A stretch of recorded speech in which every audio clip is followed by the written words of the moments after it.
Hello, everyone, and welcome into the IDP Underground on the FFAN.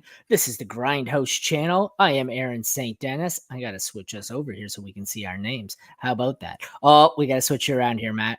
You can see I have the little asterisks added to my name so it doesn't All cut my good, name off. We're on the wrong side. Oh, no, we're trying to point. I'm Aaron St Denis. Follow me everywhere at FF Mad Scientist. That's Matt Montgomery at Matt Monty FF. How's it going, Matt? It's good. We're kind of into the spooky waters of fantasy football because I think we actually kind of know what's going on this week. It's less guessing and more reacting to what's going on in front of us. So super pumped to talk about that today with you. Did you catch that? That scared the living crap out of me. I forgot I had our show on YouTube loaded up on the other browser, and it delayed and triggered like 10 seconds in, scared the living crap out of me. Oh, my Lord. We get started on time today. That's a good start. I do see we have a comment. So before we get into anything, let's start with the comment. If I did it properly. No, of course not. Still learning this Streamlabs stuff. There we go. The overlay is proper. Good evening. Thank you for the insight and IDP's perspectives. You're welcome. Question for this coming week 5. Start in a 2-linebacker league with Sherwood locked in. That's safe. Would you go Bobby Wagner, Robert Spillane, Ernest Jones as your LB2? Who you got? Bobby Wagner. We just spent 20 minutes last week talking about how much we love Bobby Wagner and the stability that he brings to your lineup. I think he's a set and forget guy. So if he is what you're questioning as your linebacker too, you have a high quality problem. Bobby Wagner all day. Okay, let's clarify something. Well, I do agree with you that the answer is Bobby Wagner. Only one of us likes former Seahawks. I did not spend a show Yes. talking about how I liked. I agree he is the answer here for your LB2. I do not agree that I love Bobby Wagner. I hated that damn Legion of Boom. They eliminated the Saints every year. I do not like Gotta any respect of them. the talent, dude. Don't, He's so yeah, good. no. Yeah, no. I respect the talent on teams that didn't eliminate my team. I hated those guys. But yeah, he's right. He's right. Bobby Wagner's the answer there. That's a pretty solid. You can only start 2 of these guys. You don't have an IDP flex. I'd love to get Jones in your lineup, even Spillane. Right. I mean, I get he's not as important to get in, but damn, that's a lot of talent sitting on the bench there. Got to get them to expand the IDP flex positions. All right, we can get that one off of there. Where were we going to start? I brought up the first one, I guess, is per Ian Rappaport. Ravens All-Pro linebacker Roquan Smith was diagnosed with a grade 2 hamstring strain, sources say, and he'll miss a few weeks. Another Baltimore injury to a maligned defense. Yeah, they have not looked great. But to be fair, if you look at their schedule, they played some damn good offenses. So my thoughts here are Roquan injury sucks. He was, one of the elites. With Roquan out, Teddy Buchanan has been wearing the dot, and Trenton Smith is the linebacker too. What are your thoughts overall? What are you doing with the Roquan injury? What do you think of Buchanan, Trenton Smith, the Ravens defense as a whole? Thoughts? Well, when you lose a guy like Roquan Smith, it's like losing Christian McCaffrey in a regular redraft league. When you draft him super high, you have all of your chips in the middle there, and then it goes down. You're not going to be able to replace those points with a one-to-one changeover. However, I do like Trenton Simpson and Teddy Buchanan both. The Ravens defense is always going to be solid. I know we've had a weird beginning of the year for this defense, but I believe it's injury luck. But because of the injury luck, there's going to be a real opportunity for the Ravens to get down early. And if you're going to have games where the opposing offense is going to run the ball, I want linebackers on that defense. So I like both of them as plug-and-play guys, but come on, let's be real. You're not going to be able to fix that Roquan Smith problem. You're going to have to try to find better options than these two. All right, well, let's get over to your, we'll call it a show sheet. By show sheet, I mean, I'm lazy and I just read his massive IDP tweet because we started this last week where I was going to come up with a show sheet and I looked at it, I'm like, he pretty much covers all the topics I want. So let's just cover what you said in your tweet. So we'll start it out here. As I said, this is at Matt Monty FF over on X, IDP notes from week 4. I'm just going to read word for word here from you. Got to start this week by taking an L on Jags linebacker Devin Lloyd. I'm going to tag you on fantasy receipts right now, although it's IDP, so they won't have any clue what we're talking about. I've been a noted hater for a variety of reasons, but we are seeing him put together a really solid solid start to the season in IDP. This past week, he goes off for 8 total tackles and 2 picks. The snap counts are dominated by Foye here, but I can't act like I don't see the production. What is it about Lloyd what is it that you didn't see that you're now wrong about, and what do you see moving forward? So Devin Lloyd, when this linebacker room the last couple of years was super muddy, Foye was set and forget. We all knew that. But then there was like Chad Muma, there was Ventrell Miller, there was I'm forgetting the name off the top of my head, but it was so muddy that you couldn't figure out who the number 2 was going to be. Lloyd had a stronghold on that job from the moment he entered the league, and he had a really, really good rookie season so good that I think we kind of just assumed he was good at football because he was good at IDP. But I think we both know that depending on what part of IDP you're good at will kind of dictate what you're good at on the NFL field. For instance, a corner that has a lot of tackles tells me he's given up a lot of pass catches. So you don't want to have these guys that are only good in IDP. You want to try to have that mixture of both. And while I think most people thought Devin Lloyd was that guy, his playing time did not reflect that always. This season, however, has been completely different. He is the linebacker 2. He's played the second most snaps at the position by a wide margin. I'm talking over 150 over the third place guy, Ventrell Miller. Foye's still the man there. Foye's still awesome. There has to be a secondary tackler in that defense, and I do have a waiver guy this week that I really like, and Andrew Wingard, for that team to kind of pick up those tackling numbers. He's kind of already doing that as we see it. But as far as that defense, Trayvon Walker went down this week. Somebody's got to tackle the ball carrier, and I think that Devin Lloyd is proving to us that despite my original thoughts on him, I have to take an L. He's too good to ignore right now, and I think he needs to be rostered and potentially started in some leagues. All right, we'll move on to your next tweet. And as I scroll through these, I realize that you secretly hate me because you just include names that I can't pronounce. But moving on. Player of the week by far was Chargers edge Tui Polo. God, I can't. The Chargers edge, who amassed 4 sacks on 10 tackles and a forced fumble. He leads the team in snaps at edge, albeit never exceeding 80%, but often leaves me feeling like I'm holding an empty bag. This week showed us in a nutshell who he is and what we can rely on. He's a very volatile player who has an innate ability to go off, but also has weeks like week 1 where he has just 1 assisted tackle. What is it you'd like to discuss with the Chargers edge, whose name we'll call him Thule? That's all I'm getting. So Thule, yeah, that's what I was trying. I mean, you can try to throw it out there. I appreciate you even attempting it. You were a braver man. I've had to try and spell this in my waiver column and my sit start last week, and I'm just I got I was cutting and pasting at some point. Yeah, there's a lot of vowels in there. So the reason I bring him up, I have a tendency to talk about volatility within lineups. And I think the key to fantasy football, not just IDP, is to eliminate the volatility, but putting that in spots that you can control in a way. For instance, if you're really good at running back, you have 2 really solid bell cow running backs, a solid quarterback, and 2 okay receivers, but you're hurting on a flex, that position, because I'm so stacked early, I will take a dart throw gamble. I just want a touchdown. Who's a guy that can catch me a 60-yard touchdown? Thule right now is kind of the edge rusher version of that. Week 1, like I mentioned in the tweet, he had 1 assist. Week 2, 5 tackles, 2 defended passes. That's a good game. Week 3, 2 total tackles. And then yesterday's explosion, 10 total tackles, 5 for a loss, 4 sacks, and a forced fumble. So that's the type of dart throw where if I'm deep everywhere else, yeah, I'll throw that in my lineup because that clearly is available to me when the stars align. But I can't build a foundation of a team on that. And that's not somebody that I'm actively looking to acquire that I don't feel like I can't just replicate off the waiver wire. But there's a likelihood he's on your waivers. And I think he's worth a look every week depending on the matchup. And next week he's got a Commanders offensive line that rates 28th in the league against his position. So it's a 3-man rotation. The snap counts are weird, and that's why his volatility is so high. But it's worth a gamble against some bad offensive lines.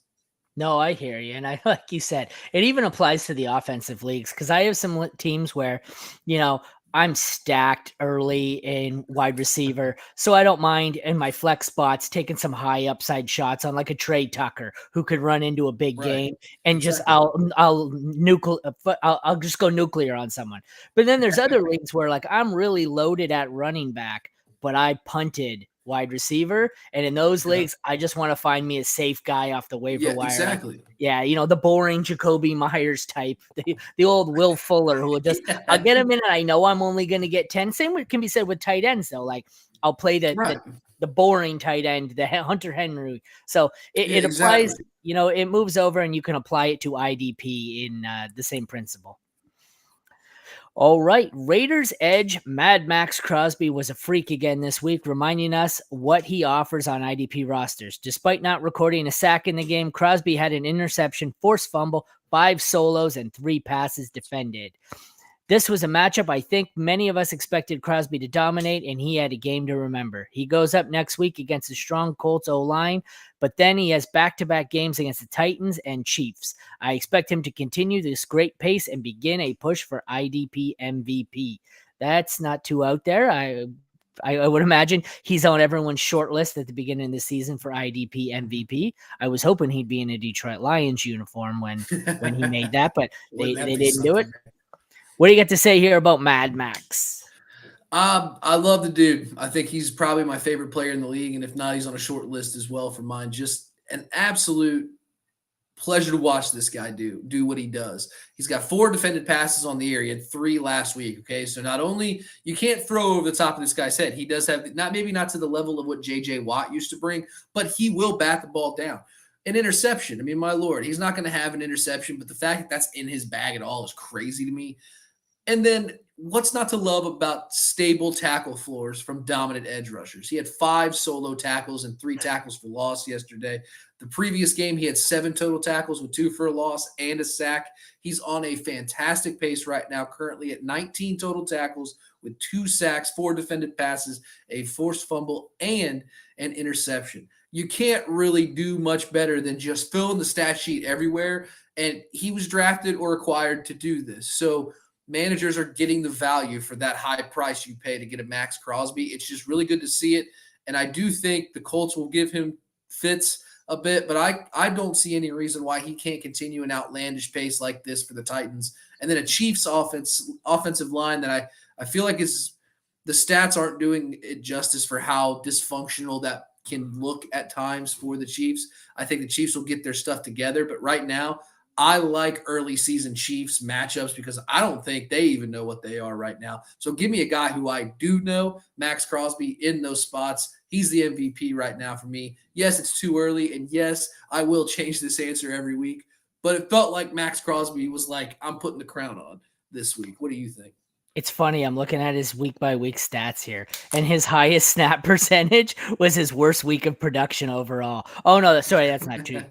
Oh, yeah, no, it is. Sorry, 71% in week 1, and he only had 2 tackles and a sack. Every other game, it's 5 tackles, 7 tackles, 5 tackles, a sack added in, a fumble, an interception. But, yeah, it's Max Crosby. It's kind of what we all expected. What are you going to do?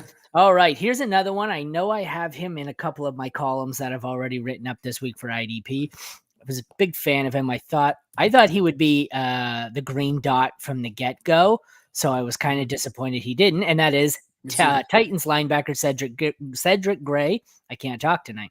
Been a fan of Titans LB Cedric Gray for the better part of a year now, and I may have finally received the payoff for that love. When he has been given opportunities, we have seen him produce significant tackle floors. This week, we saw a bomb go off. Welcome to the forefront of the linebacker conversation in IDP. 17 total tackles is not something people are prepared to see. I think this amount of tackles isn't sustainable, obviously, but I do believe we are watching a star in the making. You may have literally wrote the exact, I'm trying to find it. You may have wrote the exact same thing I wrote in my waiver wire column because he is very, very under rostered. And yeah, 17 tackles. I don't expect it, but good God, that's a lot. And like I said, he's not currently the green dot. I am drawing a blank for me on who is. Can you help me out here? What's the name? Is it Cody Barton? Yeah, it's Barton. I can see it now. It's right as I said it. It's Barton. I was thinking Gray would have it from the onset as a rookie. They gave it to Barton. I don't mind Barton, but I think long term, especially if you have him in Dynasty, I like Gray more than Barton. What are your thoughts here on the Cedric Gray situation? Yeah, the first draft that I ever tried to do content with and actually like study the players was Cedric Gray's draft. And I put TikTok videos out about each of the players that I liked and disliked. Cedric Gray was one of those players that I liked, and I stand by some of the stuff that I said in that video still. The opportunity in Tennessee is one thing. I'm with you on Cody Barton. Cody Barton is very much mid. If you like no seasoning on any of your meat, you're going to love Cody Barton because that's the type of IDP production he's giving you. It's sustainable. It will nourish you. It's not going to excite you. We just talked you better about not that, make that on a date. And at the same time, though, Cedric Gray has not given us any reason to believe he's any different until this season. This season, we're seeing his snap counts grow. So right now, he is the second snap count guy behind only Cody Barton, and it's only by about 47 snaps. So that's not enough to make me think, okay, it's about 12 snaps a game, which seems like a lot, but when these guys are playing 60, I mean, we're talking very minimal out of the game when Barton is in. And Barton is in there, like you said, because of the green dot. So Gray, to me, is an ascending talent. And when you start to see the signs, the green flags in good players, you need to get them before other people notice them. And this is the biggest green flag he has given us in his career so far, and that is an ability to have a 17 tackle week. I don't care about the other stats. I don't care that he's got no other statistical output this year besides tackles and assists. All I care about is the consistency of those tackles and the floor and ceiling. And right now, his floor is 5 tackles with the ceiling being 17. I'll take that on my team any day. And if I can get that consistency up to the 8 to 10 range, he gives you a viable starter that will be only getting better as he enters his prime. I see the Jets and Dolphins are just kicking off here. Who are your favorite IDP guys in this one? Sherwood and Dotson for me, maybe Brooks. Who are you looking at? God, those I love Miami Minkah Fitzpatrick. Minkah Fitzpatrick's probably one of my favorite IDPs ever. So shout out to Minkah. Love the Dolphins edge rushers.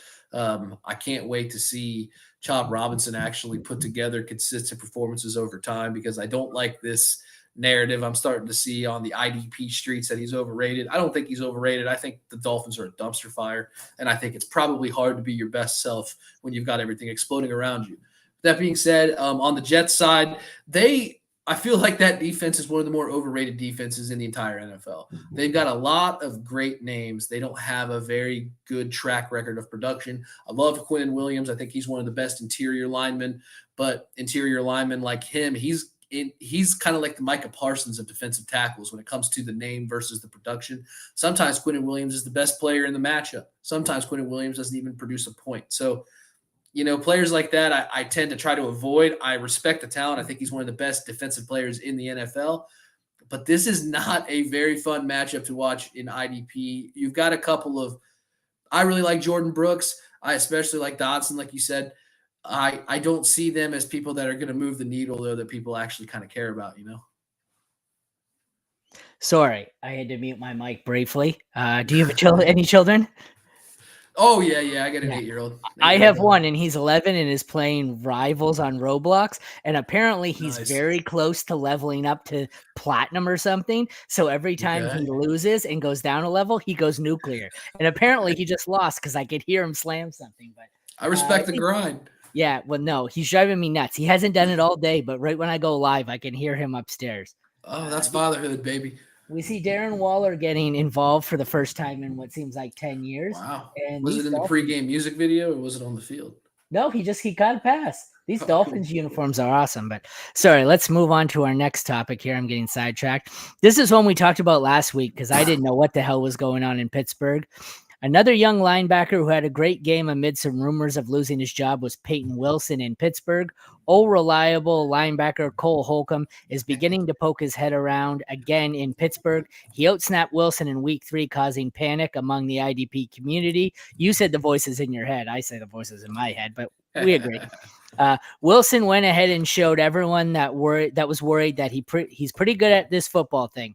13 total tackles, including 2 tackles for a loss, is how you make IDP managers a bit more comfortable. You please describe to me what you think of this Pittsburgh situation. I have to briefly go deal with a Roblox child situation. I'll be right back. Yeah, absolutely. So right now, Pittsburgh's linebacker core is muddy, but it's muddy because we're trying to force what I believe, not a narrative so much as we're trying to force our priors to either change our convictions or to go elsewhere. What I mean by that, Peyton Wilson was drafted. He was drafted in the middle rounds last season, and we kind of felt like, okay, over time, he's going to get this job. Meanwhile, Pittsburgh's had Cole Holcomb for a couple of years. And when he first came on board, I, as well as many others, were probably super excited to see kind of the production that we were getting from Holcomb as a commander to Pittsburgh. But Pittsburgh really hasn't had that standout linebacker since the days of Ryan Shazier. So when Cole Holcomb went there, we immediately assumed that production was just going to be there. And it didn't really do much. They acquire Patrick Queen. And we're like, all right, Patrick Queen's the guy. He's going to be the linebacker that's going to be the focal point of tackles in this defense. That has been okay, but I don't think we're all rushing to get Patrick Queen in our trades or off of waivers when he was available.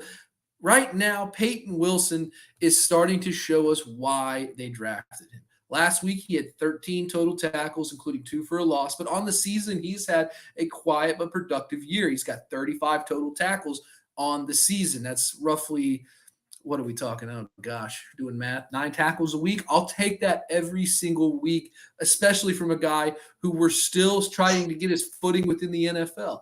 I don't have my camera up, so I want to make sure you're back. Yes, you are back. Yeah, what is back. up, man? I'm back. Do you handle Marvel Rivals? Roblox Rivals. Sorry. You want the best advice I can give you, and it's not fantasy related? Don't have kids. Best advice I can give you right there. Don't have children. Listen to him. Don't listen to him. Children. Kids are a joy. They're a joy. They're a joy. No more drinking and podcasting for you. All right, we'll move on to the next one because I know how we both feel about Pittsburgh, but I wasn't there for any of what you just said. But I get the idea. Okay, Aiden Hutchinson is doing great for now. Oh, this better not be a you talking smack about my boy Aiden Hutchinson post. We'll see. You're on notice. Look, I love a sexy edge rusher with all the tools in his bag. Hutchinson fits the mold like no one else when it comes to possessing tools that make opposing offensive coaches have nightmares. The problem, he's boom or bust. He's boomed in 3 straight weeks, recording 4 sacks in that time, but he has just 8 tackles through 4 games, giving us just 4 tackles outside of these big plays. This is fun to manage when it's working, but eventually the floor is going to fall out and he will leave you hurting bad. Defend yourself. All right, man. So I don't like it. Mike Tyson quote. Everybody's got a plan until they get punched in the face. And right now, Aiden Hutchinson is the plan for your edge rushing squad. He's likely your number 1. I imagine you probably drafted or acquired him with high value. So you are reaping all of these rewards, especially after the half-point scare from week 1 that you likely got, or the 0 in some leagues that don't credit some of those points. So week 1, it was like, oh, well, he's still recovering. He can still get better. And then he's had a sack in every single game since. Multiple sacks last week, 4 total tackles. Everything is going to plan. So what happens when you get punched in the face and Aiden Hutchinson doesn't get a sack and has 1 tackle? Let's say that streak goes 2 or 3 weeks. And yeah, it's easy to recover from it week 5 and 6. But let's say it happens week 14 and you have to get a win. Let's say it happens in 12 and you're in a tight race and he just consistently leaves you with the bag. Almost like a Looney Tunes character. We'll go back to Looney Tunes again this week with Tom and Jerry like last week. He's got the bomb in the sack, and you think it's presence, and it's going to explode on you. That's what's going on here with Aiden Hutchinson. I love the guy. He's a fantastic NFL player. He is a good IDP player, but I can't build my lineups with an Aiden Hutchinson. Now, if I've already got a dominant edge rusher and I'm contending for a title, I'd trade for an Aiden Hutchinson and make him my 2 because I can handle the volatility of an Aiden Hutchinson with the high ceiling as a 2, and I'm willing to pay for that. But if he's my 1 and I don't have a trusty number 2, it's going to be a hard matchup to win when he leaves you with a bomb in your hand. Well, I can agree on some of that in his volatility. I would just say take a look at some of his schedule the rest of the season, though. There are some of the most highly sacked quarterbacks with some of the worst offensive line on that schedule. So I could see there is going to be some bust weeks, but I think there are also going to be plenty of boom weeks. Hey, you're never going to be wrong having Aiden Hutchinson on your team, but you can be frustrated, and it wouldn't shock me if it happened more often than not. No. Let's just get rid of the but. You're never going to be wrong having Aiden Hutchinson on your team. Let's just leave it at that. We will not talk about Aiden Hutchinson in a bad way anymore. That's enough about that. All right. Okay. I've done enough of my Homer speech here. Can you tell I'm right across from Detroit? We'll move on to the 49ers, who they have healthy defensive players. Okay. Well, I guess we'll read about one.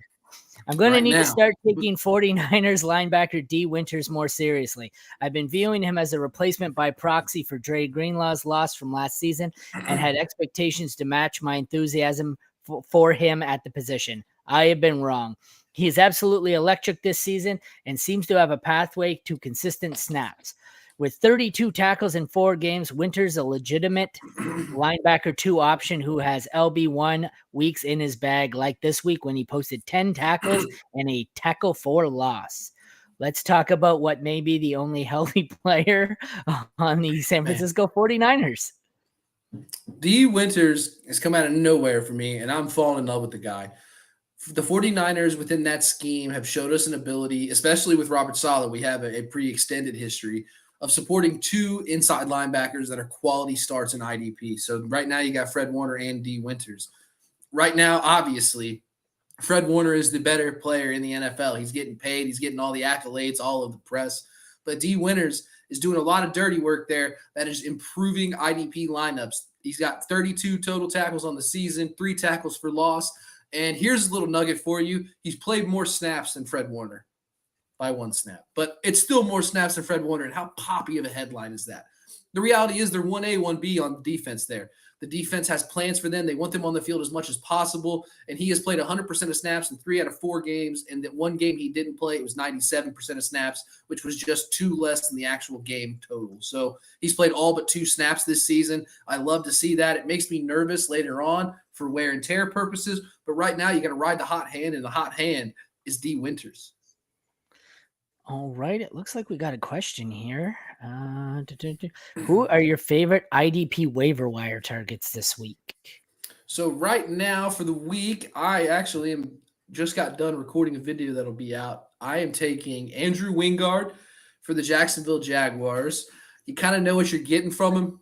22 tackles, 2 passes defended this year, and an interception. So he's getting about 5 tackles a game. But at defensive back, if you can find some sort of tackle stability within your lineup, it's going to help you, I promise you. He's a solid starter in deep leagues, but he's a quality bench spot even in leagues that aren't that deep. I think he's a solid guy to have. If you want like a deeper sleep kind of thing, Jack Giddens from New England, linebacker. We're starting to see his snap share stay consistent. After about 4 weeks, we're kind of seeing that they don't necessarily trust their defense. I do trust Mike Vrabel when he's putting linebackers in certain spots. He's not going to give these guys time because he played the position at a very high level, so he understands what that level is. And if you're not playing to that standard, you won't play. And we're seeing Jack Giddens play more and more and more. That leads me to believe that there could be potential down the line. He's just 26 years old. He played decent in Tennessee when he had opportunities, but he never really got the shot. And then Cedric Gray came along, and it was over from there. So I like Jack Giddens as kind of like a deep sleeper kind of guy, but he's not like an every week starter. But I could see him towards the end of the season start putting together some big weeks to even potentially take a significant share of that job at some point. That's more vibes than facts, though. I'm looking at my must-add player at each IDP position, and we already covered 2 of the 3 earlier. We had Cedric Gray as my linebacker. My defensive lineman was Thule. And my DB we didn't talk about. Saints Jonas Sanker. He looked pretty good this week, but that's funny. I got a question for you. So I've been dealing with this. I kind of bounce around in my IDP waiver wire columns. What source do you like best for roster percentages? I've tried a little bit everywhere, and I just find IDP, it's so unreliable. Like for offense, like I can go on Sleeper or MFL or NFL or whatever the hell, Yahoo, whatever you use. And for Quentin Johnston, the rostership percentage is going to be roughly the same. IDP, it's so ridiculous. Like you go on MFL and they're 90%, then you go on Sleeper and they're 8%, then you go on NFL and it's not a format because like I have what I have is a dummy league that I use for research set up on each platform. And I use it with Fantasy Pros default scoring for their rankings contest. So I have that set up. So when I go in there, I know what the settings are. And despite the settings being the same, the rostership percentages are just ridiculously different. What do you find to be the best source for that? I don't think there's a good one. So I try not to use it as my much as answer. possible. And it kind of sucks. It almost feels like the sites pull an aggregate of all leagues instead of just having IDP specific rostership and all people rostership. It almost feels like they put them in the same player pool and then do that percentage based on, okay, so now there's only in there. So my advice in that scenario, I use my fantasy league because, yes, I know that they're owned in more than 10% of leagues. I'm more looking at the differences between what's the guy. Like I know a guy like Roquan's rostered in every single league that you're playing IDP.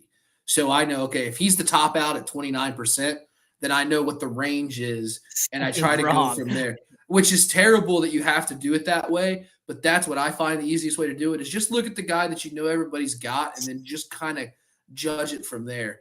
It honestly, though, in a way makes me appreciate when I do find a sleeper that I like and that actually hits because it feels like I didn't use any tools. It felt like I went out there with a shovel and just dug it up and struck oil. You know what I mean? Some of these sites, like you said, you feel like they take an aggregate and it's like some of the sites where they don't differentiate between their dynasty and their redraft ownership.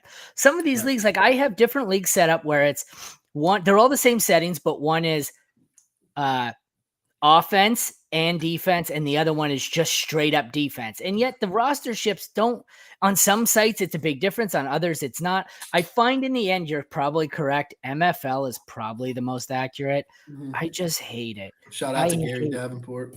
I hate it. Yeah, I love Gary. My only 2 leagues on MFL are both Gary's leagues, and that's the only reason I play on MFL because they're both Gary's leagues. I hate MFL. It's the most unuser friendly platform I've ever seen. Anyways, we'll move on.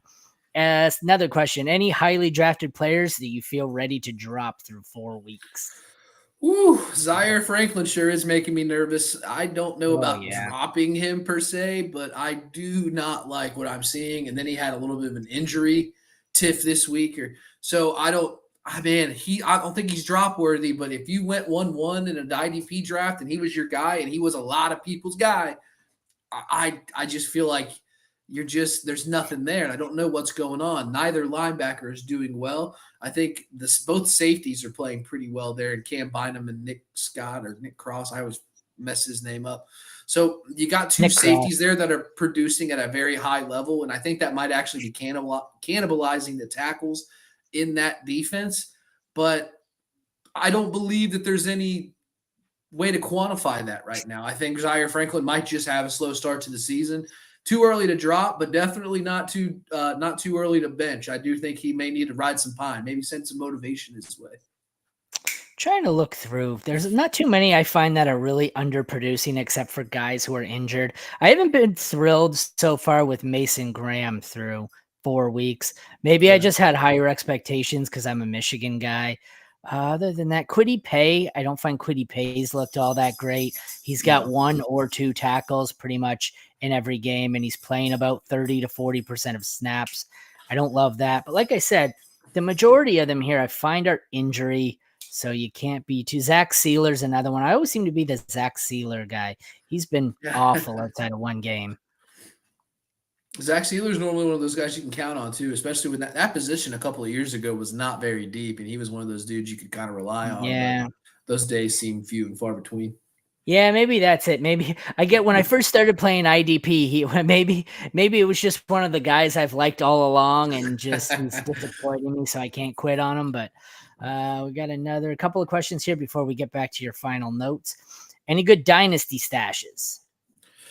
Jack Giddens, if you weren't here, Jack Giddens, I really think that he's a good dynasty stash at linebacker for New England. And just to echo some of those points, I think Mike Vrabel knows what he's doing at linebacker, so I think he's going to know what a good linebacker does. And when you see a linebacker getting more snaps each week, that is a promising sign. So I think at 26 years old, he's a great dynasty stash. Also, another guy that's a good dynasty stash, he's even younger, Omar Spates. He's not going to really wow you, but he's a reliable play currently if you're in a pinch. He's the only other linebacker that they typically use for the Rams other than Landman. So secure in the job. He's 24 years old, so he's still ascending. He's probably still trying to figure out what his NFL body is going to be like, what kind of how he's going to play, kind of he's still learning. 24 years old. When I was 24 years old, I couldn't even tell you what I wanted for dinner, let alone what city I was going to go try to tackle another grown man in. So I think that he's still growing within the role, and because the Rams have such a scarcity at the position, the fact that he is playing snaps and they were willing to move off Ernest Jones last year tells me they think they've got something in him. So he is another quality guy that I'd like to keep in a dynasty format, especially if I have a deep bench. For me, it's Saints safety Jonas Sanker, the rookie. He's the one I mentioned earlier in the waiver wire column. Week 1, he only played 1 snap. He's been 53% or more in all of the last 3, and he's producing at a decent level.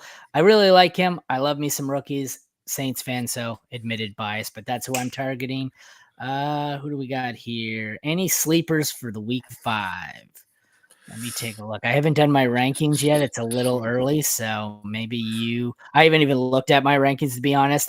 I'm still first thing when the week, basically I'm on waivers. So I haven't really looked. I'm a sleeper for the week. I don't know, man. I'm going to do a quick. Oh, Cole Bishop. That's one I like.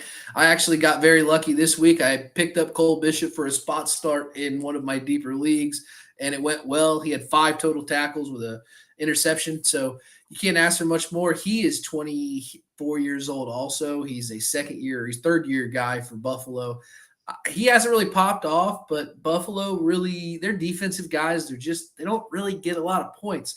So when you're seeing this consistency, and they're not going to jump off the screen, but he's got quality starts. He's never had less than 4 tackles, but he's had 5 in the past 3 weeks. And I think that kind of production, if you can rely on that, it's a good bench spot. So he's a sleeper, probably 5 that you can get anywhere between 4 and 8 tackles. You should be happy with him.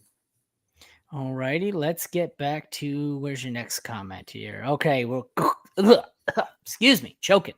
Colts safety Nick Cross may have the highest peak potential at his position in IDP. When he's on, there quite simply is nothing like him. Last season was a breakout season where it seemed like double-digit tackles weeks were expected. Other stats were a bit hit or miss, but so far this season, we have seen Cross used effectively in a pass rushing role, as well as coverage and in the box. Part of the fall of Zaire Franklin, which has not been great, seems to be the versatility of Cross, who is just eating into the tackle numbers in the defense so far with 34 on the season. He will push for IDP safety 1 and likely DB 1, barring injury. The best part, he's still just 24 years old. You talk about Nick Cross. Well, I grabbed myself a drink before I choked to death. Sorry. Right. So 4 games, he is at 34 tackles at safety. That is about as good as it's going to get, but it gets better. He's already got a sack and a half on the season and a pass defended. I know that you don't expect safeties to be these credible edge rushing type of threats that's going to get to the quarterback down 10 times. And I don't think Cross is going to be one of those guys either. But I do love the versatility that the Colts are showing us with how they're going to use him. And if they feel like he is a chess piece that they can use effectively against other offenses, he's going to have a variety of opportunities to not only get tackles, but to make plays. So whether that's tackles for loss, if he's in the backfield, that's only going to help you in leagues that give you points for tackles for loss, but also with an ability to get the quarterback every now and again. And like I just said earlier, he had a pass defended, so he's obviously a deep safety. He has pass coverage skills. It may not be his strongest skill set, but we are seeing that the linebackers for Indianapolis are trending down while the safeties are trending up, and that is because of the versatility of these guys in Cam Bynum and Nick Cross. So I think he's absolutely a guy that needs to be talked about more. I don't think he's going to have that Mika Fitzpatrick, Derwin James effect on the IDP community like it did when those two kind of burst onto the scene and everybody was like, okay, these are the top guys and the rest are down here. Cross doesn't do that so much for you, but what he does do is consistently win you matchups with consistency. He's never a guy you're going to put in there and go, please God, give me like 4 tackles. Just don't lay an egg for me. He's a guy that has not had a game less than 6 tackles on the year, but he is averaging, hold on, let's do some quick math here. Oh, gosh, he's averaged 7 tackles a game the last 3 games, and I think that we can see somewhere in the middle, somewhere in there, 6, 7 tackles a game with a couple of other statistics sprinkled in there. That is a quality start defensive back, a position that a lot of times is a dime a dozen. All right, let's go with that might have been your last question on here as we look at the snooze fest that is this AFC East battle. I see you had a question that you were answered there. What is your take on Linemen, Roseboom, and Bernard all had low tackles in most weeks? There's no other linebackers on the team putting up more points than them. What were your thoughts there, just in general? Yeah, I see you answered it, but no, you're good. I was just gonna say, as far as Newman goes, I don't know enough about what the Giants are doing to make a definitive statement on like, oh, because of this, then this. Right now, I'm also disappointed. He was a guy I was super hyped up, but I have a sore spot for safety, so I always take the bait there, and sometimes I'm left there just kind of feeling empty. The other two with Rosebroom, Bernard, and Landman. I love Landman. I came into the season. I wrote a piece for Football Guys about how much I liked Landman, and I think his ability to potentially become a linebacker one. He's had a good year. I don't know if he's had a year that I would take to the bank and write home like I'm right, everybody else is wrong. I think he's been productive. Roseboom and Bernard, they're kind of in the same. All three of these guys really are kind of in the same tier for me, where I kind of know what I'm getting. I don't always like what I'm getting, but they're consistent enough that they can't be available on waivers in deep leagues. You got to be able to stash these guys and have quality tackle floors. That's how you win IDP. So they are all low tackle guys. I'm not really super high on any of them. I think if I had to pick between those three, I would lean with Landman, but it's probably a bias there. What about you? All right. I was thinking Roseboom, but yeah, I don't. See, it's back and forth. Coin flip, but all right, we will wrap it up on that note. I will be back on the FSAN main channel at 10 o'clock with Greg Kramer. We are doing Last Call during the second Monday. I hate these double Monday nighters. And then tomorrow morning, I am live at 9 a.m. with Alec Martin for the Waiver Wire Show, or you can also head over to FSAN.com and check out my IDP waiver article that comes out tomorrow morning.